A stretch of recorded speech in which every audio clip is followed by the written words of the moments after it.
पुरी जिला बलांगारे 15 वर्ष वयस्का नाबालिका किरोसिनी ढाली पोड़ी मारिबा उद्यम घटन पुलिस एजाए क्या गिरफ कर सक्षम होना तेबे तदंतकारी टीम आज पुणी 3 जन स्थानीय युवकों को जेरा करुछि। गत 5 दिन भितर पुलिस पाखापाखि 18 जन को पचरा उचरा कर सारा। आज कोणार्क अंचल पीड़िता मामू घरे पुलिस पहुंची पचरा उचरा करुछि। पुणी आज घटनास्थल को जाए पुलिस जांच करछि, किंतु एजाए पुलिस को कौनसी ठोस सुराग मिल पारि नाही। तेबे पुलिस तदंत पीड़िता गाँ नुआ गोपालपुर और यार आखपाख अंचल केन्द्रीभूत होइतबारु घटनार रहस्य संपृक्त अंचल ही छपी रही अनुमान करा जाउछि। सेपटे दिल्ली एम्स रे पीड़िता नाबालिका चिकित्सा चली। स्वास्थ्य रे सामान्य उन्नति आसीथिबा चिकित्सा करथुवा डाक्टर मनीष सिंघल सूत्रु जनापड़ी। गतकाली पीड़िता पार्टी बाटे नरम खाद्य खाई। पीड़िता स्क्रीन ट्रांसप्लांट केतेकांशरे होईछि। आज पुणी तांकर अस्त्रोपचार हेबो बोली जनापड़ी। पीड़िता स्वास्थ्य रे सामान्य उन्नति आसीथिले मध्य से एबे कोनोसी बयान देबा स्थिति रे नाहंती। आहुरी टिके सुस्थ हेले से बयान देई परिबे। भुवनेश्वर एम्स रे पुलिस पीड़िता बयान रेकर्ड करथिला, किंतु सेथुरु विशेष किछि सुराग मिली पारि नाही। तेणु पुणी दिल्ली जाए बयान रेकर्ड करने को चाहूँगी पुलिस।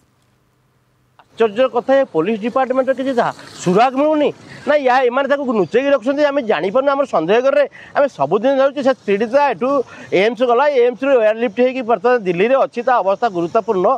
सेठी ट्रिटमेंट चलती। प्रत्येक राजनीति दल से नजर रखिंट, किंतु आम police department Odisha police department कौन कर सुराग लगुनि हो जो उत्तर प्रदेश में मैंने 5 मिनिट से एनकाउंटर करदे। ये पुलिस डिपार्टमेंट कथा कौन आमको तो दुख लगुच। आउ गोटे कथा आम भावुँ ओडिशा पुलिस डिपार्टमेंट स्थाणु हो जाए। आपने जानते प्रति अंचल में चेन स्क्राचिंग हो चोरी हो सबुदिन चोरी हो। पुलिस स्टेशन गले एफआईआर दौरान किंतु तार कौन रिजल्ट मिलूना। मुझे भावुँ पुलिस डिपार्टमेंट होम डिपार्टमेंट जहाँ दायित्व अच्छे जो मिनिस्टर दायित्व अच्छे से कହାର क्या प्रति तालमेल रोनी। आर स्किल बोधे ना से गुड फॉर नथिंग। कारण 5 दिन हो गला ये सबुदिन आम देखु। आज क्राइम ब्रांच आसला, गोविंदा डिपार्टमेंट आसला, सबुदिन आसती आईजी डीआईजी समस्त आसिक आमर माने से घटनास्थल बुलूँ डग स्क्वाड बुलूँ। बट रिजल्ट कौन है एपर्ण जना पड़नी।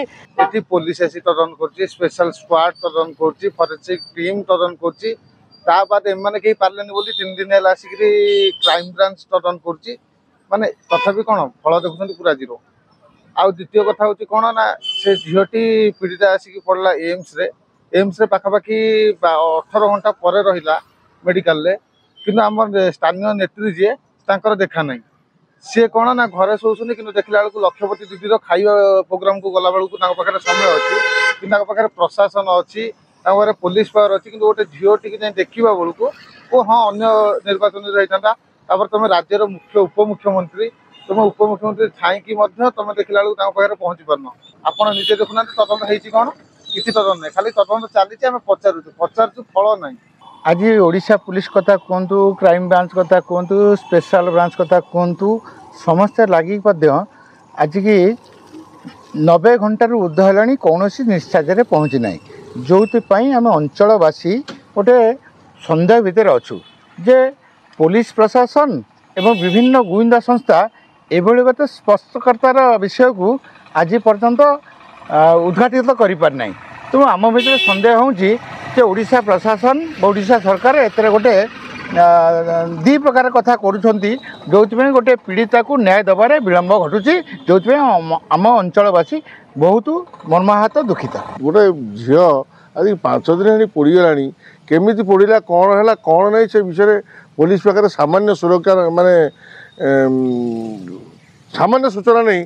यहाँ सब बड़ दुखर विषय। आज्ञा दाबी करूँ बर्तमान जो नारी मैंने सुरक्षा नहीं आम माँ भौणी मैंने सुरक्षा नुहति आम कौन आज्ञा दाबी करूँ। गणतंत्र तो बर्तमान माने कौन होची माने कहीं किसी बुझीपार गोटे झील जाऊँ 3 जन नहीं जाऊँ जहाँ खबर कागज मध्यम आम जानलु। गोटे मोटरसाइकेल 3 जन जाऊँ कि 3 जन गोटे झील पुणी कि टेकिक नेले सीटी देखला बेलू ता पाखु जहाँ बाहर बो कहे ये आमर नुह।